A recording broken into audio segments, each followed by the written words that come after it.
All right, on this episode of Bowks Talking Bouts, very excited to be talking with an individual competing at Octagon 67, which goes down on February 22nd, and a very intriguing middleweight matchup as Andreas Michailidis takes on Mark Hulme. And great getting to have Mark on Bowks Talking Bouts today. How you doing there, man? Dude, I'm so well, bro. Settling into the Czech Republic, mid-weight cut. Looking forward to the fight. Yeah, and why did Octagon seem like a great fit? Like you were coming off of, The Ultimate Fighter, and I was actually there in person for your fight prior to that with Unified MMA and everything like that. Like how did you come to, I guess, become part of the Octagon MMA fold here? Ah, man, that was probably just sheer luck, fate, if you want to call it that. Um, After the Ultimate Fighter, I went to or accompanied Dricus du Plessis for his fight in Australia. And when I came back, I suffered a injury on my bicep. So I had to have that repaired. After the repair, I was already going through a bulking season, coming up from welter to middle. Like I fought middleweight, but I've never really put on the size to become a true middleweight. So I took that time to put on some size, and pretty much at the end of that, as I was wrapping up my recovery from the surgery, Octagon reached out and the Tipsport Gamechanger event was quite lucrative and something that, yeah, I could really see myself performing at. Yeah, I'm curious to get some insights on that because you obviously had notable successes at 170 pounds, being the EFC welterweight champion previously. And you talked about, getting that size on in the proper way to kind of fill out more middleweight. I'm curious how much insight that Dricus provided to you in that regard because you mentioned his name and he had a similar, I guess, pivot in a certain regard, for lack of a better way to phrase it, in terms of moving up from welterweight to middleweight and kind of filling out more in that weight category. So how much insight did he kind of provide to you in that sense, if any? Yeah, not personally so much insight from him. Our team is really professional. We've got doctors and dietitians, physiotherapists, everyone on the team. I'm a big guy. Like naturally, I walk around at 90, like sustaining a diet right through the year. And it came to a point where I was pretty much in a calorie deficit year round and still walking around at 90. So to make the cut to 77 it's not challenging. It's not challenging, but the effects that it has on my body to live in not a carb, a calorie deficit is quite tolling. So during the bulking phase, I went up to about 106, 108 kilograms and then started slowly cutting my way back down to 100. And then for the fight, I'm cutting, or not cutting from 100, but I started dieting strict again from 100 downwards. Yeah, and like you said, kind of timing out very well in a certain sense, like a lot of positive circumstances at play, just being that the Tipsport Gamechanger tournament at middleweight is taking place and everything like that, and fighting someone who Alex Pereira threw down with in the UFC very early on in Poeton's journey. So it seems like some cool things have fallen into place for sure. I'm a firm believer in that, man. After the Ultimate Fighter, I was a little bit, yeah, I was obviously not happy with my performance.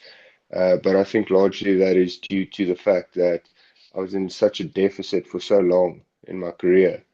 And yeah, after that, I didn't particularly know what lay ahead for me. I accompanied DDP on his journey to Australia to defend his title. I came back. There was talks of signing with PFL sometime early this year. So the bulking already started. And yeah, everything just, life has a way of working out. Like if you put in the work, you stay consistent, the right things will come up at the right time. Yeah, no, that's a good way to phrase it. And it seems like that has, very much fallen into place for you in a certain regard. Like, what are your, I guess, overall thoughts on your opponent coming up? Like I mentioned, some of the previous opposition that he's faced and definitely, a talented fighter in his own right. Like, I guess, what are your thoughts on Michailidis's resume and just general skill set overall? He's been in the sport for a long time. He certainly has good credentials, but there's a reason that people get cut from the UFC. And I think his age is playing a big role in it. I saw that his biggest motivator for this fight is the money and the future that that can afford him and his family and his son. But in my opinion, money is not the greatest motivator when you're in there fighting for your life and there's pain and you're suffering. I respect him. I think he might be a good guy, might not be a good guy, but more than anything, I think he deserves to retire and like live a better life. Like the fighting life is hard on us all. It's more of a young person's game, and I would hate for him to get hurt in there with a younger, hungrier guy just because he wants some more money. I guess I'm curious to kind of touch on this because, I mean, Michailidis obviously did great in the Tipsport Gamechanger tournament previously, being that he was the finalist for the first €1 million pyramid and everything like that. Like, is there a certain like surge of momentum or confidence, or however you want to phrase that, that could be imparted from besting someone like this at this juncture in the tournament, considering the prior successes he's had in other tournaments with Octagon? I definitely think he's one of the tougher guys in the tournament, and I'm grateful that I get to fight him first. Show the guys that what I'm made of and what they can expect from me in the future rounds. And I kind of referenced it a bit before, and it is obviously a while after the fact, but just curious to get your thoughts all the same because it seemed like in January of last year, both yourself and Dricus had big weekends, with yourself getting that victory at Unified MMA and then getting on the Ultimate Fighter radar thereafter. And then he cemented himself as UFC's middleweight champion. Like, he seemed quite excited for you at the time, talking about how happy he was for you and just, really touting your ability and aptitude for the sport overall. Like, what are your recollections of that whole weekend? Because it would seem like it would be a big one for the team. Yeah, man, that was a wild, wild weekend. I actually only heard of the fight as soon as we touched base in Toronto. Must have been like 10, 14 days ahead. Um, and yeah, we're a team, bro. We're a team. We're brothers. We're there for each other. We stick our necks out for each other. And yeah, just like you're happy for someone when they do well, and you're happy for someone you're even happier for someone else if they're on your team and they're doing well. Uh, we have a special relationship, I would say. After when was it? It wasn't. Might have been Australia. We, yeah, so after the Ultimate Fighter in Australia, he came to me. Like obviously we're training before his fight, and he just told me, dude, if you ever fucking lose again, I will whip your ass. Like he's so fucking good, bro. Just go out there and get it. Yeah, it seems like there's really just something in the mix there with the team and everything like that. Like, it's been cool to kind of do some backgrounding on you guys as well, because it seems like you're very innovative as well. Like, I was seeing the description of that, double distance method and stuff like that. And just it seems like you guys have like a certain, I guess, set of ingredients that's obviously really working there and everything like that, even beyond the, camaraderie and support dynamics that you kind of outlined there. Yeah, I mean, I don't know what it's like in the rest of the world. I've been to Dagestan, I've trained there a little bit, but when I started MMA, like I've been training since I was 15. I moved into a gym when I was 18, went pro when I was 19, and pretty much South Africans are a tight-knit community. I think it's not just the gym, even though the gym stands out and the coach stands out, but South Africans are like we journeymen. We like to journey with each other. We like to tell the tales. Like very very much. If you think of Vikings, you all go out on your separate raids. You go do what you do. You come back. You drink a beer together. You tell the stories of what happened. And I think that really sets us apart. You're not just a number on the mat. You're truly part of a team, and people look out for each other. It's kind of funny you mentioned about the training camp in Dagestan and just getting to get some insights in that regard because I saw an anecdote from an article I was reading that said you grew fond of a stray cat out there and helped it find an adoptive family and everything, even though you couldn't bring it home and stuff like that. So yeah, that's kind of fun. I guess that kind of shows just the big heart and everything like that. I just thought that was a fun anecdote that I had read. Yeah, Lucy. I mean, dude, I went there alone, bro. I think just see, the first time I went there was probably like 6 weeks, 7 weeks. It got cut short because of COVID. Um, but it gets lonely. No one speaks the language. In all of that time, I maybe met 5 people who spoke the language. Training, like your coach doesn't speak English, your training partner doesn't speak English. You talk with your fists, and yeah, it got somewhat lonely there. This cat was more than anything, it was keeping me up at night. And then I just saw it was living in a box outside in the stairs, the hallway. So I took it in, like a bit selfishly, looking for some companionship. And yeah, the story turned out the way it did. That seems to be a bit of a thing for you. Like I know we were talking about the great rapport you have with your team and camaraderie is so important just in life in general, but you really seem like you're I guess not averse to like, going on these big solo journeys. Like I was reading about the pilgrimage that you undertook from Victoria to Cape Town and apparently you had nothing more than a tent that you borrowed and a pair of sneakers and it was almost like a 2 month journey. Can you talk about that a bit? Because that sounds pretty wild. Yeah, I mean, that was right after, that was right after Dagestan. Like I said, I got sent back home because of COVID. The borders in Russia closed. But I came back really to nothing, man. It was, yeah, turbulent times in my life, and I was still fighting my way through. Yeah, like, yeah, I don't know. Do you have any specific questions, or you just want a general debrief of the journey?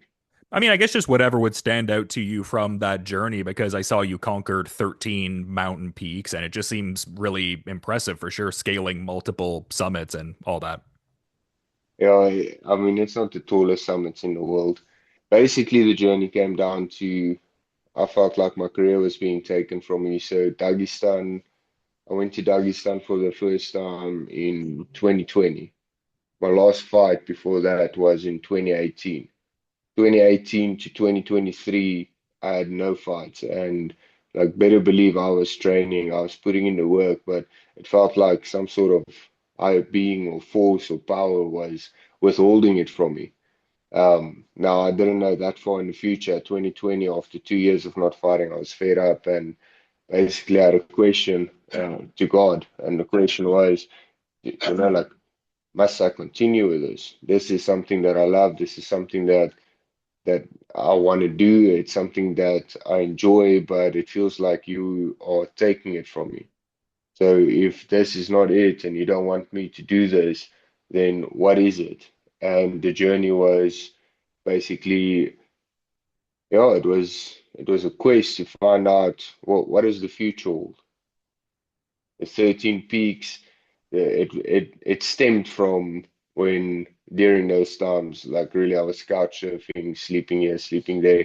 And one day I told my sister, I need to meet God on a mountain somewhere. I need to get these answers. And she laughed. She said, "There's a mountain in Cape Town." And I was still during strict lockdown regulations, so you couldn't really cross borders or anything. There was definitely no flights.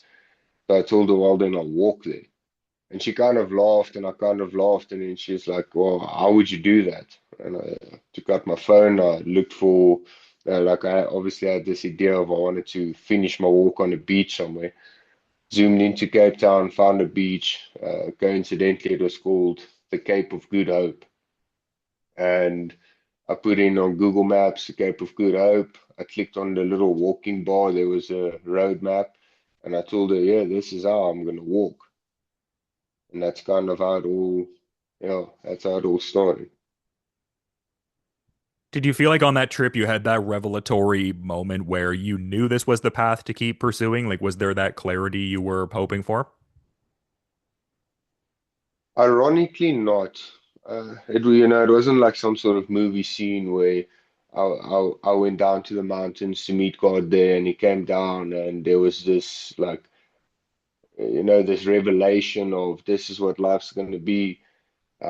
There was quite a lot of revelations. The 13 peaks obviously stemmed. I wanted to meet God on a mountain, and each peak I prayed for something, predominantly our country and the people that I met, and like the people in my life.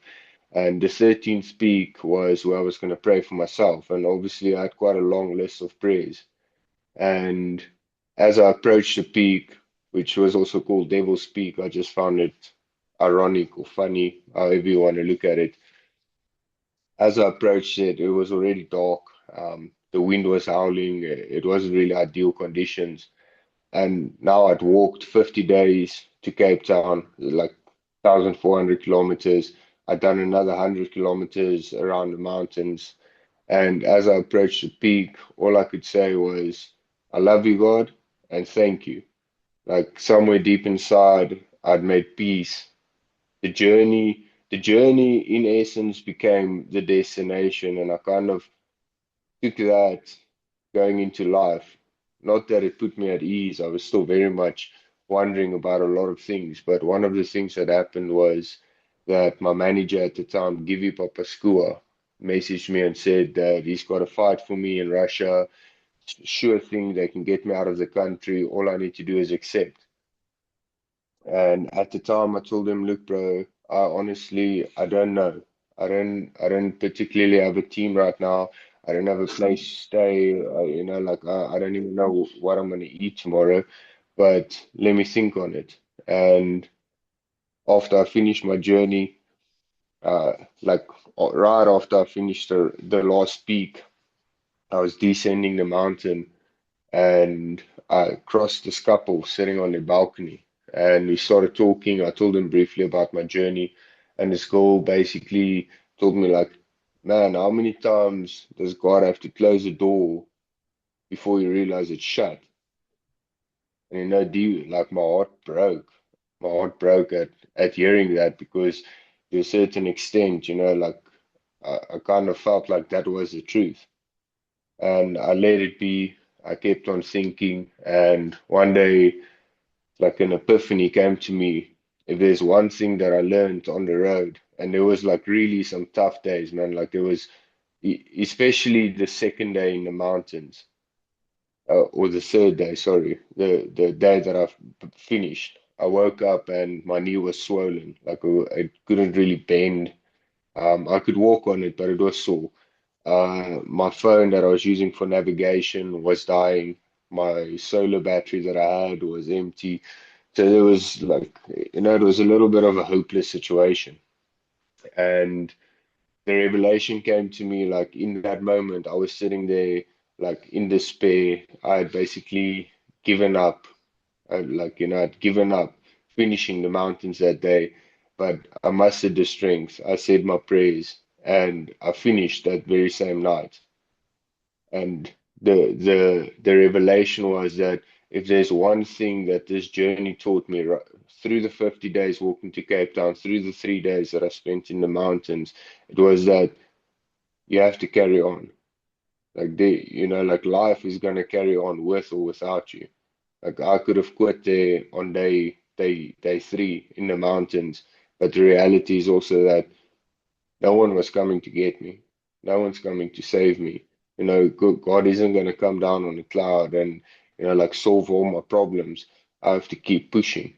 And after having that revelation, I phoned my manager. I said, "Look, I don't know where I'm going to sleep. I don't know where I'm going to train. I don't know what I'm going to eat, but we're taking this fight and I'll see you in a few weeks." And yeah, just everything started falling into place.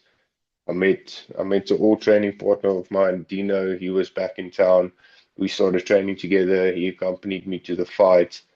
The fight went my way, and the journey just continued from there. And what a journey it's been. I mean, look where you're at now. You're in this massive tournament and Octagon making such big waves throughout Europe and really just the sport overall by proxy. So yeah, I mean, things clearly fallen into place nicely for you. That's a great takeaway. I mean, it's not exactly the thing that you I guess were like specifically seeking out when you went there, but sometimes, life works like that. Like it seems like there's like an all important message that you retained from that all the same though. I'm reminded of a verse in the Bible. It says something in the lines of, um, man tries to direct his ways, every day, but only God steers the course of his life. And it's very much like that. Like still till today, like it's a battle. Like any MMA athlete will know, like it's a fight to stay in the sport. There's no love from anyone. You do it purely because you love it. And blessed to be here, man.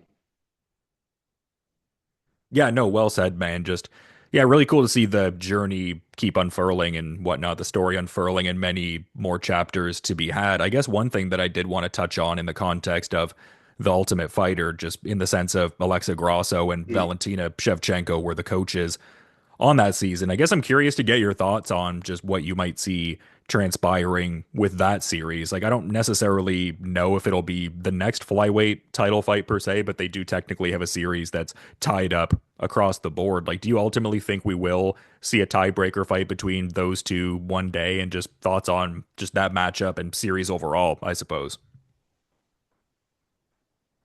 Oh man, you're really asking the wrong guy, man.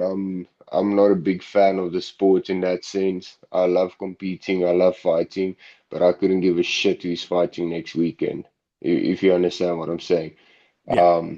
I mean, we're like when we heard that the coaches were going to be women, very like most of the guys were like, "Oh shit, man," like not women, and like I wasn't really brought up like that. I gave them a fair shot, I would say, but it wasn't my favorite experience of my whole journey.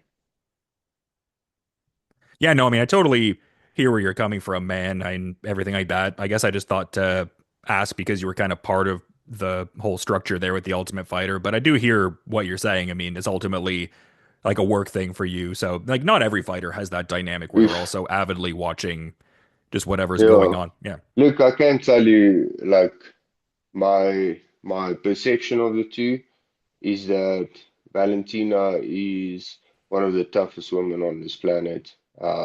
Like she can really go, man. Like regardless of anything, I can almost guarantee you that she's training herself to a pip until the day before the fight, which is part of the reason why I didn't really enjoy that experience. Where Grasso is again the way more intelligent fighter and trains way more intelligently, and I believe looks after her body more intelligently. If it came down to a fight, like these two chicks were in the street and they were just going to fight, just from what I know and what I've seen, I would put my money on Valentina every time. But more than that, I can't tell you.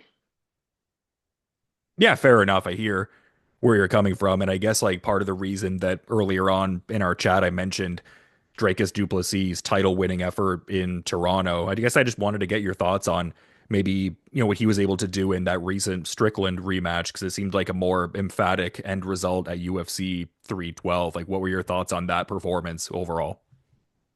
Oh man, best performance of his life, bro. He's a phenomenal athlete, and it's amazing for me that he's reached the heights that he's reached and that he's still in the gym on the daily, grinding and learning and, making changes to his own game and positively progressing forward. Not just being stagnant and thinking he's the best, but actually coming to the gym and proving his worth every day. Yeah, and what an incredible experience for you. Like obviously mutually beneficial for both of you guys, but you were talking about like really filling out that middleweight frame more and wanting to, prioritize that division and not be in caloric deficit year round and everything. So, to be training with the top middleweight in the world right now in many people's estimations, I mean, has to just be incredible for you at this juncture. Yeah, man, it gives me all the confidence in the world.